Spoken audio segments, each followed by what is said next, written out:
दोस्तों अक्सर घर के पार्टियों में अचानक से लाइट चली जाने पर घर में अंधेरा छा जाता है और लाइट का इंतजार करते करते खुशी के पल भी खो जाते हैं। इसीलिए दोस्तों हमारी खुशियों में चार चांद लगाने के लिए इन्वर्टर का भी बहुत बड़ा योगदान होता है। तो दोस्तों जो इन्वर्टर हमारी खुशी के लिए इतना कुछ कर सकता है तो हमारा भी फर्ज बनता है कि उसके बारे में पूरी जानकारी लें। तो चलिए दोस्तों देखते हैं इन्वर्टर और बैटरी की मैन्युफैक्चरिंग प्रोसेस। उससे पहले दोस्तों यदि आप हमारे चैनल पर नए हैं तो चैनल को सब्सक्राइब करके बेल आइकन को जरूर प्रेस कर लें। तो दोस्तों जैसा कि आपको पता है पहले जब बिजली नहीं थी तो रात में लोग अपने घर में उजाला करने के लिए लालटेन या फिर दिए का इस्तेमाल करते थे। फिर जैसे जैसे समय बीतता गया ह्यूमन माइंड भी डेवलप होता रहा और लोग अपने घर में उजाला करने के लिए बिजली का इस्तेमाल करने लगे और बिजली चली जाने पर लोगों को फिर से दिए का इस्तेमाल करना पड़ता था। लेकिन दोस्तों कहते हैं ना, आवश्यकता ही आविष्कार की जननी है। और इसी तरह से लोगों के बीच में आ गया बैटरी, जो इलेक्ट्रिसिटी स्टोर करने का काम करता है, जिसकी मदद से हम 2 से 3 बल्ब को आसानी से जला सकते थे। लेकिन आज पूरे घर में उजाला करने के लिए अक्सर लोग इन्वर्टर का इस्तेमाल करते हैं। यह इन्वर्टर बैटरी में स्टोर डीसी करंट को एसी करंट में कन्वर्ट करने का काम करता है। तो चलिए दोस्तों सबसे पहले इन्वर्टर को फैक्ट्री में बनते हुए देखते हैं, जिसे बनाने के लिए सबसे पहले इसके छोटे छोटे पार्ट्स को बनाया जाता है। जैसे कि इसके बॉडी को दूसरे फैक्ट्री से मंगवा कर पीसीबी प्लेट पर inductor, capacitor, diode, IC, microchip, transistor और रिले को लगाते हैं। अब बारी आती है ट्रांसफार्मर को बनाने की, जिसका वर्क वोल्टेज को मेंटेन करना होता है। इसके लिए ट्रांसफार्मर के प्लास्टिक बॉडी को बाइंडिंग मशीन में डालकर नट से टाइटली फिक्स करते हैं। फिर कॉपर वायर को रॉड पर लपेटकर प्लास्टिक बॉडी पर वायर को लपेटते हैं और इसी कॉइल को प्राइमरी कॉइल कहा जाता है। फिर इन पर इंसुलेटिंग टेप लगाकर दूसरे वायर से बाइंडिंग करते हैं, जिसे सेकेंडरी कॉइल भी कहा जाता है। दोस्तों आप लास्ट में समझ जाओगे आखिर प्राइमरी कॉइल और सेकेंडरी कॉइल क्या होता है। फिर इनमें आयरन के पतले पतले प्लेट लगाए जाते हैं, जिसे आयरन कोर भी कहा जाता है, जो ट्रांसफार्मर में एडी करंट को लो करने का काम करते हैं, जिससे ट्रांसफार्मर जल्दी हीट नहीं होता है। फिर इन प्लेट के बीच में जगह बचने पर पतले पतले आयरन कोर को डालते हैं। अब इन्हें हैमर से एडजस्ट करके ट्रांसफार्मर के दोनों साइड पर 2 प्लेट को लगाकर स्क्रू से टाइटली कसते हैं, जिससे एक भी आयरन कोर बाहर नहीं निकलता है। तो चलिए दोस्तों ट्रांसफार्मर के वर्क को 3D एनिमेशन से समझते हैं। तो ट्रांसफार्मर के लेफ्ट साइड में प्राइमरी कॉइल और राइट साइड में सेकेंडरी कॉइल होता है। और इसकी खास बात ये होती है कि प्राइमरी कॉइल में लो वोल्टेज देने पर सेकेंडरी कॉइल में हाई वोल्टेज मिलता है। और यदि हम इसी प्रोसेस को उल्टा करते हैं, यानी लेफ्ट वाले कॉइल को राइट में और राइट वाले कॉइल को लेफ्ट में, तो ट्रांसफार्मर में हाई वोल्टेज देने पर हमें बैलेंस वोल्टेज मिलता है। तो फ्यूज को बनाने के लिए एक खास तरह के वायर को छोटे छोटे पीस में काटते हैं, जिसे फ्यूज एलिमेंट कहा जाता है। फिर एक घूमती हुई चक्री में इंड कैप को डालकर एक लाइन से असेंबलिंग मशीन पर ले जाते हैं, जहाँ ग्लास रॉड में फ्यूज एलिमेंट को डालकर इंड कैप को लगाया जाता है, जिससे फ्यूज बनकर तैयार हो जाता है। और दोस्तों इस तरह से सारे छोटे छोटे पार्ट बनकर तैयार हो जाते हैं। अब अगले स्टेप में बारी आती है इन्वर्टर असेंबलिंग की, जहाँ एक वर्कर इन्वर्टर के बॉडी को पॉलीथीन से बाहर निकाल कर बैक वाले हिस्से पर रबर स्टैंड को लगाता है।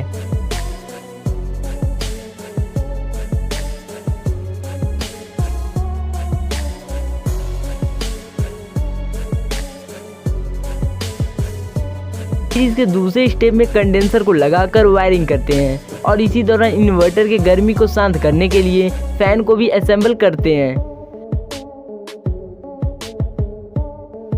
फिर तीसरे स्टेप में बैटरी वायर को छीलकर इनमें राउंड हुक को लगाते हैं। अब ट्रांसफार्मर फिटिंग प्रोसेस में ट्रांसफार्मर को इन्वर्टर के बॉडी के अंदर डालकर स्क्रू से टाइटली कसते हैं। फिर 5वें स्टेप में एक प्लेट पर डिस्प्ले पैनल लगाकर स्क्रू से टाइटली कसते हैं। दोस्तों यह डिस्प्ले इन्वर्टर का हालचाल बताता है, जैसे कि बैटरी में कितना पावर बचा है और इन्वर्टर में कितना वोल्टेज पास हो रहा है। फिर फ्रंट पैनल को इन्वर्टर में लगाकर स्क्रू से टाइटली कसते हैं।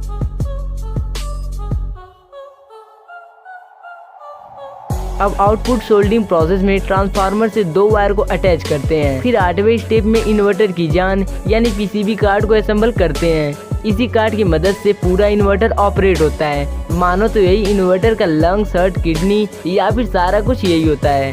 फिर 9वें स्टेप में ड्रेन वायरिंग करते हैं, जहाँ ट्रांसफार्मर वायर को पीसीबी से कनेक्ट करके स्क्रू से टाइटली फिक्स करते हैं।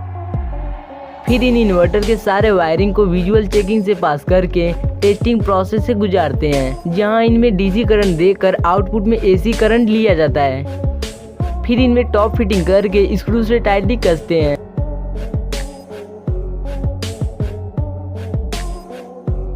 और इसके वायर को लपेटकर रबर से बांध देते हैं। अब इसके बॉडी को एक खास तरह की क्रीम से वॉश करके पॉलीथीन में पैक करते हैं।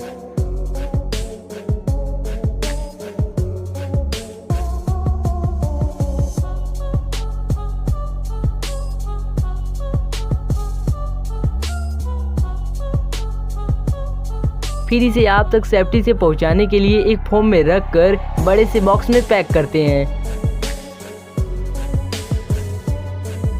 और इनमें कंपनी का डॉक्यूमेंट यानी वारंटी कार्ड को रखकर बॉक्स को टेप से क्लोज कर देते हैं। अब ये इन्वर्टर आपके घर में उजाला करने के लिए तैयार है। लेकिन दोस्तों शायद आप इस बात से वाकिफ नहीं है कि इन्वर्टर और बैटरी का चोली दामन का रिश्ता है, क्योंकि बैटरी के बिना इन्वर्टर डीसी करंट को एसी करंट में कन्वर्ट नहीं कर सकता। इसीलिए दोस्तों आपको इन्वर्टर के साथ बैटरी की भी मैन्युफैक्चरिंग जानना बेहद जरूरी है। तो दोस्तों बैटरी की मैन्युफैक्चरिंग देखने से पहले बैटरी के सारे पार्ट को 3D एनिमेशन से समझना बेहद जरूरी है। तो सबसे पहले बैटरी के बॉडी में इन प्लेट के बंडल को डालते हैं, जहाँ ये प्लेट के बंडल 4 नेगेटिव प्लेट और 3 पॉजिटिव प्लेट के अरेंजमेंट से बने होते हैं। फिर लास्ट में बैटरी के बॉडी को क्लोज करके बैटरी को तैयार कर लेते हैं। दोस्तों ये प्रोसेस आपको देखने में जितना आसान लग रहा है वास्तव में इतना आसान है नहीं। तो चलिए इसी प्रोसेस को फैक्ट्री में बड़े पैमाने पर देखते हैं। तो सबसे पहले बैटरी बनाने की प्रोसेस चालू होती है इसके बॉडी को मोल्डिंग मशीन द्वारा तैयार करने से।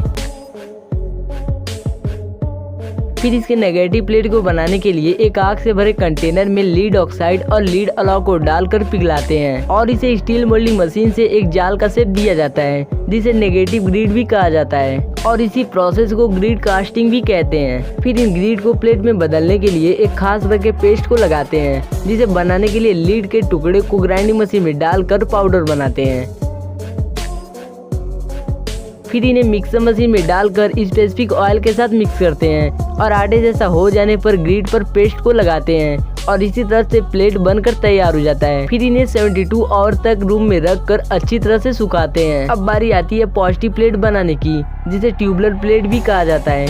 इन प्लेट को बनाने के लिए नायलॉन कपड़े को पतले और लंबे आकार में काटकर ट्यूब बैग तैयार करते हैं। फिर इनमें लीड से बने रॉड को डालकर लीड ऑक्साइड फिलिंग करने के लिए दूसरे यूनिट में भेजते हैं, जहां कुछ वर्कर इन ट्यूब बैग में लीड ऑक्साइड को फिल करते हैं। ट्यूब अच्छी तरह फिल हो जाने के बाद इनमें कैप को लगा दिया जाता है और इन्हें सल्फ्यूरिक एसिड में डालकर बैग में पूरी तरह मिलने के लिए छोड़ दिया जाता है। फिर इन्हें बाहर निकालकर 24 आवर तक सुखाते हैं। फिर इन पॉजिटिव प्लेट पर पीवीसी सेपरेटर को लगाते हैं, जिससे नेगेटिव और पॉजिटिव प्लेट को कंबाइन करने से शॉर्ट सर्किट ना हो।